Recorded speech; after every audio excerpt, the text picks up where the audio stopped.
अस्सलाम वालेकुम दोस्तों, क्या हाल है? ठीक है दोस्तों, मैं इस टाइम मौजूद हूँ 310 गेट नंबर पर। ये देखें यहाँ पर हाजी फिर रहे हैं माशाल्लाह बहुत सारे। मौसम बहुत अच्छा है। मैंने सोचा भाइयों के लिए एक प्यारी सी वीडियो बना दूँ। ये देखें माशाल्लाह कितने हाजी घूम रहे हैं यहाँ पर। ये मस्जिद है, ये देखें ग्रुप के ग्रुप ये तुर्की हैं, ये हाजी। ये देखें एक गाइड है इनके साथ और हाजी हैं, उनको बता रहा है। ये मस्जिद अबू बकर है।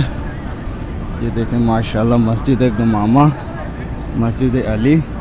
और ये देखें ग्रुप के ग्रुप हाजी आए हुए हैं इंडोनेशिया। यहाँ से ना, यहाँ का दुनिया का हर एक मुसलमान आया और दुनिया का हर एक कोने से मुसलमान आया हुआ है। ये देखें माशाल्लाह,